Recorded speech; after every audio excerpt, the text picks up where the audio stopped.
Alright guys, તો financial મેનેજમેન્ટનો જે સેકન્ડ ઓબ્જેક્ટિવ છે એ છે wealth maximization. Value maximization means value maximization અથવા તો wealth maximization means the maximization of net present value. કયો શબ્દ છે?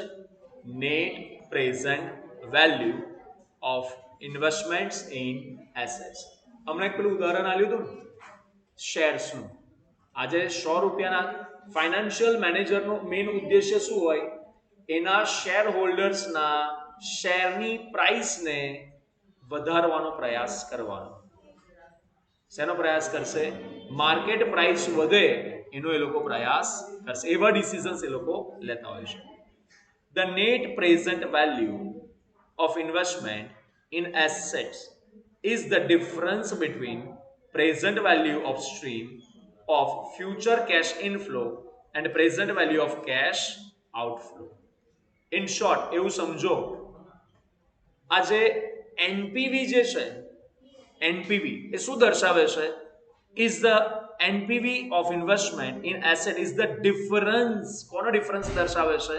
Difference between the present value of a stream of future cash flow. ભવિષ્યમાં આપણો કેશ ફ્લો કેવો રહેશે and present value of cash outflow કેવું છે required for investment in the assets. સાહેબ સમજણ ના પડી. ઇન્વેસ્ટમેન્ટ કરવા માટે અત્યારે મારે કેટલા રૂપિયા ખર્ચો કરવા પડશે અને અત્યારે કરેલો ખર્ચો, અત્યારે કરેલું ઇન્વેસ્ટમેન્ટ મને ભવિષ્યમાં કેટલા રૂપિયા કમાઈને આપશે, આ વસ્તુ કહેવા માંગે છે. The પીવીસીઆઈ and પીવીસીઓ. પીવીસીઆઈ એટલે હમણાં જે વાત કરી હતી, present value of cash inflow અને present value of cash outflow. Both are determined by discounting the rate that reflect both time and uncertainty. આ બંને શું નક્કી કરી આપવામાં મદદ કરે છે? આ બંને વસ્તુ આ ડિટરમાઇન્ડ બાય ડિસ્કાઉન્ટિંગ. કઈ વસ્તુને ધ્યાનમાં રાખીને આ વસ્તુ નક્કી કરશે? Time and uncertainty. If PVCI exceeds PVCO, it will increase the value of the firm. શું કહી રહ્યું છે? જો કેશ ઇનફ્લો વધારે હશે કેશ આઉટફ્લો કરતા, તો સિમ્પલ એની વેલ્યુમાં શું થશે? વધારો. કેમ? આજે એકદમ સિમ્પલ ઉદાહરણ, હું ₹100 શેર ખરીદી રહ્યો છું, તો મારું આઉટફ્લો કેટલું થયું? ₹100. ₹100 શેરની કિંમત વધીને ₹110 થઈ, હું એને વેચીશ તો મને કેટલા મળશે? 110. તો કેશ ઇનફ્લો વધારે થઈ રહ્યું છે કે નહીં? તો વેલ્યુ વધી કહેવાય કે ના કહેવાય? This will increase the market price of the share. આનાથી માર્કેટ પ્રાઇસ શું થાય છે? શેરની વધે છે. And thereby wealth of the shareholders. અને શેર હોલ્ડર્સની વેલ્થમાં પણ વધારો. Such investment should be made in the business. અને આવા જ ઇન્વેસ્ટમેન્ટ એ લોકો બિઝનેસમાં કરવા જોઈએ. The present value maximization criterion is superior than profit maximization. જો હવે આ જે વેલ્થ મેક્સિમાઇઝેશનનો જે કોન્સેપ્ટ છે ને, પ્રોફિટ મેક્સિમાઇઝેશન કરતા વધારે સુપીરિયર ગણાયો છે. કેમ સુપીરિયર ગણાયો છે? બીકોઝ કારણો જોઈએ. The wealth maximization criterion is based on the concept of cash flow generated from the use of assets. ભાઈ એસેટનો યુઝ કરીને તમે કેટલો કેશ ફ્લો જનરેટ કરી રહ્યા છો એનાથી આ વેલ્થ મેક્સિમાઇઝેશન નક્કી થાય છે. જ્યારે profit maximization criterion is based on the concept of accounting profit generated from the use of assets. A accounting profits, accounting પદ્ધતિનો ઉપયોગ કરે છે, એકાઉન્ટિંગ કોન્સેપ્ટ્સનો યુઝ કરે છે. જ્યારે પહેલામાં શેનો ઉપયોગ થાય છે? કેશ ફ્લોનો ઉપયોગ થાય છે. શેનો ઉપયોગ થાય છે? Cash flow. જ્યારે આમાં શેનો ઉપયોગ થાય છે? કોન્સેપ્ટ ઓફ એકાઉન્ટિંગનો. આ ક્લિયર થઈ વાત બધાને? આગળ. Cash flow is the precise concept with a definite connotations. Measuring profits in terms of cash flow avoids the ambiguity associated with accounting profit. તમારો કેશ ફ્લો કેટલો છે તમે સ્પષ્ટપણે કહી શકો કે ના કહી શકો? ₹100 ગયા, ₹110 આયા. તો ચોખ્ખો પ્રોફિટ કેટલો? 10 રૂપિયા. આ સ્પષ્ટપણે તમે કહી શકો કે ના કહી શકો? તો વેલ્થ મેક્સિમાઇઝેશન ની અંદર અહીંયા કેશ ફ્લો ને ધ્યાનમાં લેવામાં આવે છે, જેનાથી આપણે સ્પષ્ટપણે કહી શકીએ કે ભાઈ પ્રોફિટ કેટલો થઈ રહ્યો છે. આગળ વાત કરીએ. This is the first operational feature of wealth maximization criteria. ચલો સેકન્ડ ની હવે વાત કરીએ. The wealth maximization criterion consider both uncertainty and risk. અમને આગળ જ્યારે વાત કરી ને તો એની અંદર આપણે ભણ્યા હતા પ્રોફિટ મેક્સિમાઇઝેશન જે છે રિસ્ક અને અનસર્ટેનિટીને ધ્યાનમાં લેતું નથી. બરાબર, અમને વાત કરી હતી જ્યારે અહીંયા ઘડી રિસ્ક અને અનસર્ટેનિટીને ધ્યાનમાં લેવામાં આવે છે. In earning profit in the future, it also incorporates the time value of money. આ time value of money ને પણ ધ્યાનમાં લે છે. In short આપણે એવું કહી શકાય પ્રોફિટ મેક્સિમાઇઝેશન ની જે લિમિટેશન્સ હતી એના જે ટીકાઓ કરવામાં આવી હતી, અગેન્સ્ટમાં જે ટીકાઓ હતી એ બધા અહીંયા વેલ્થ મેક્સિમાઇઝેશનના ફેવરમાં કામ કરી રહી છે. For incorporating risk and difference in timing in stream of earning profits in future, adjustments are made in the cash flow patterns. અહીંયા આગળ જે પણ ચેન્જીસ છે એ બધા એડજસ્ટમેન્ટ ક્યાં આગળ તમે કરો છો? કેશ ફ્લો ની અંદર.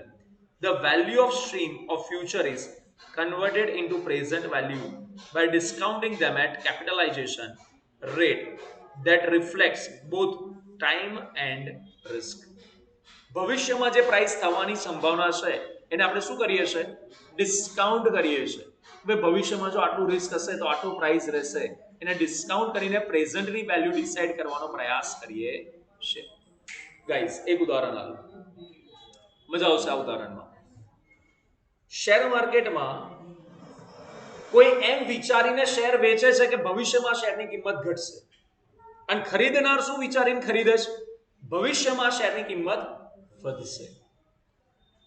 તો બંને જણા શેનું અનુમાન લગાડી રહ્યા છે? ભવિષ્યનું. કોઈ કહી રહ્યું છે ઘટશે તો કોઈ કહી રહ્યું છે વધશે. હવે સાચું કોણ? એ તો ભવિષ્યને ખબર. અને આગળ બંને જણા શું કરી રહ્યા છે? ભવિષ્યને પ્રિડિક્ટ કરવાનો પ્રયાસ કરી રહ્યા છે. ભવિષ્યના અંદાજના બેસિસ પર એ લોકો અત્યારે ડિસિઝન લઈ રહ્યા છે. This discount rate is expressed in terms of percentage. A large discount rate is due higher risk and longer time period in investment, while lower discount rate is due to lower risk and shorter period. શું કહેવા માંગે છે? આ પોઈન્ટને એકવાર ફરી repeat કરી લઈએ. જે લાર્જ ડિસ્કાઉન્ટ કરવામાં આવશે, large discount rate is due to કોના લીધે હશે?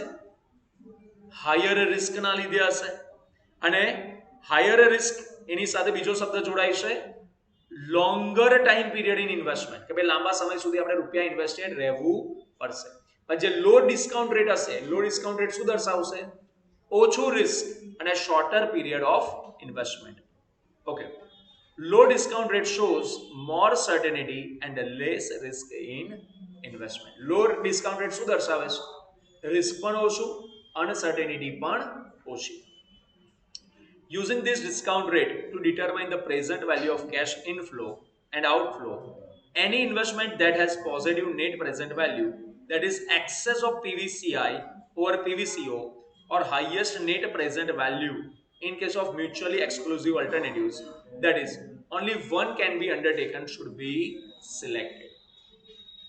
બે ઓપ્શન હોય, ઓપ્શન એ એસેટ માં ઇન્વેસ્ટ કરવું કે એસેટ બી માં ઇન્વેસ્ટ કરવું, તો આપણે શેમાં ઇન્વેસ્ટમેન્ટ કરીશું?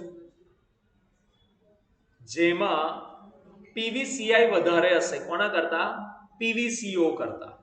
રાઈટ? આગળ, this will increase the value of firm and thereby the market price of the share. આના લીધે માર્કેટમાં ફર્મની વેલ્યુ વધશે અને શેરની પ્રાઇસ પણ વધશે. The increase in market price of the shares maximizes the wealth of shareholders. અને ultimately શું થાય છે? માર્કેટમાં જો શેરની કિંમત વધશે તો શેર હોલ્ડરના વેલ્થમાં પણ તો વધારો થશે. Right? The shareholders wealth can be ascertained as follow. શેર હોલ્ડરની વેલ્થ કેવી રીતના આપણે માપી શકાય, નક્કી કરી શકાય? તો જુઓ, shareholders wealth is equal to number of shares owned by the shareholders into market price per share. એકદમ સિમ્પલ ઉદાહરણ.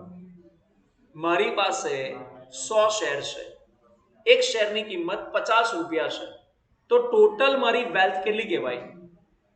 100 ગુણ્યા 50 કરો તો 5000 થાય. That is my wealth. Clear? આ રીતે given the number of shares that the shareholder owns, the higher the market price per share, the greater will be shareholders wealth. Market price જેટલી વધારે હશે શેરની, શેરહોલ્ડરની વેલ્થ પણ કેવી હશે? વધારે કહેવાશે. thus firm should aim at maximizing the current market price. એટલા માટે ફર્મે શું ટાર્ગેટ રાખવું જોઈએ? કરંટ માર્કેટ પ્રાઇસ વધે એનો પ્રયાસ કરવો જોઈએ. ઓલરાઈટ,